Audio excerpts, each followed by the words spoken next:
Operation സിന്ദൂറിൽ F-16 അടക്കം പാകിസ്ഥാന്റെ 5 fighter ജെറ്റുകൾ തകർത്തതായി വ്യോമസേനാ മേധാവി. C-130 അടക്കമുള്ള വിമാനങ്ങൾ പാകിസ്ഥാന് നഷ്ടമായി എന്നും വ്യോമസേനാ മേധാവി AP സിംഗ് വെളിപ്പെടുത്തി.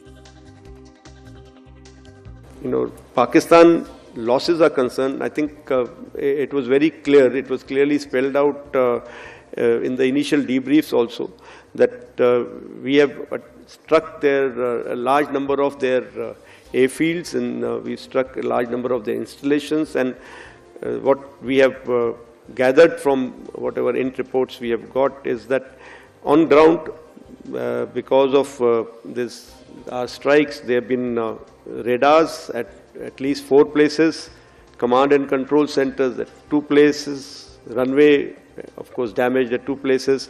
Then 3 of their hangars in 3 different stations have been damaged.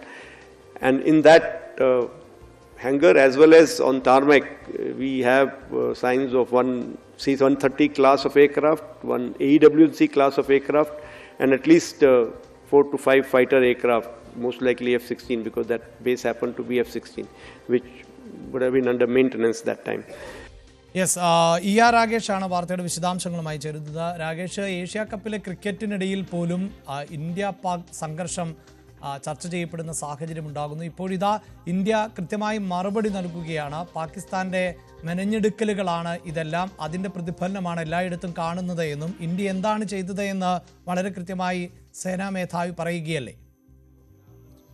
അതെ അഭിലാഷ്, കാരണം അടുത്തിടെ UN ജനറൽ അസംബ്ലിയിൽ പാക് പ്രധാനമന്ത്രി ചില അവകാശവാദങ്ങൾ ഉന്നയിച്ചിരുന്നു. അതിൽ പറഞ്ഞത് ഇന്ത്യക്കെതിരായി സൈനിക നീക്കം വിജയമെന്നായിരുന്നു. അതിന് ഇന്ത്യ അന്ന് തന്നെ മറുപടി അതേ വേദിയിൽ നൽകിയതാണ്. പ്രത്യേകിച്ച് റൺവേകൾ തകരുന്നതാണോ വിജയമെന്ന ചോദ്യം ഇന്ത്യ അന്ന് തന്നെ ഉന്നയിച്ചിരുന്നു. ഇപ്പോൾ വ്യോമസേന മേധാവി തന്നെ ഇക്കാര്യത്തിൽ പ്രതികരണവും കൂടുതൽ വെളിപ്പെടുത്തലുമായി രംഗത്ത് വന്നിരിക്കുകയാണ്. അദ്ദേഹം കണക്കുകൾ നിരത്തുകയാണ്. എന്തൊക്കെ നടപടികൾ സൈന്യത്തിൻ്റെ ഭാഗത്തുണ്ടായി, വ്യോമസേനയുടെ ഭാഗത്തുനിന്ന് പാകിസ്ഥാനെതിരെ ഉണ്ടായി ഓപ്പറേഷൻ സിന്ദൂറിൽ എന്ന് അദ്ദേഹം വിശദീകരിച്ചിരിക്കുകയാണ്. അതിലാണ് 5 ഫൈറ്റർ ജെറ്റുകൾ തകർത്തു എന്ന് പറയുന്നത്. അത് ഭൂരിഭാഗവും F-16 അല്ലെങ്കിൽ J-17 ആയിരിക്കാം എന്നാണ് അദ്ദേഹം പറയുന്നത്. അതായത് F-16 ആണെങ്കിൽ US നിർമ്മിതം, J-17 ആണെങ്കിൽ ചൈനീസ് നിർമ്മിതം. മറ്റ് കാര്യങ്ങൾ കൂടി അദ്ദേഹം വിശദീകരിക്കുന്നുണ്ട് എന്തൊക്കെ തകർത്തു എന്നുള്ളത്.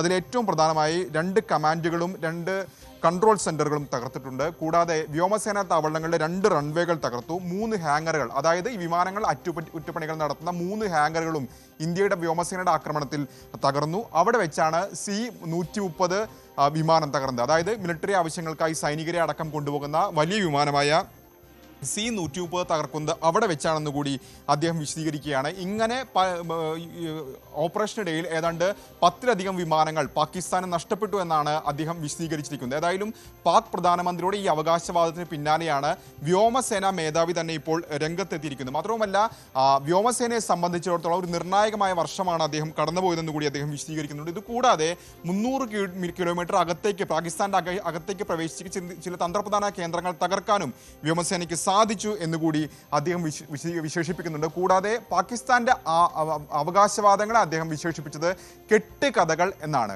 അഭിലാഷ്, യെസ്, പാകിസ്ഥാൻ ഇത്തരം കെട്ടുകഥകൾ തുടരുക തന്നെയാണ് എന്ന വലിയ വിമർശനം ആണ് ഇന്ത്യ ഉന്നയിക്കുന്നത്. അത് വിമർശനമായി ഉന്നയിക്കുമ്പോൾ അതിൻ്റെ തെളിവുകളടക്കം നിരത്തിക്കൊണ്ടാണ് ഇന്ത്യ പാകിസ്ഥാന്റെ കെട്ടുകഥകളെ തകർക്കുന്നത്.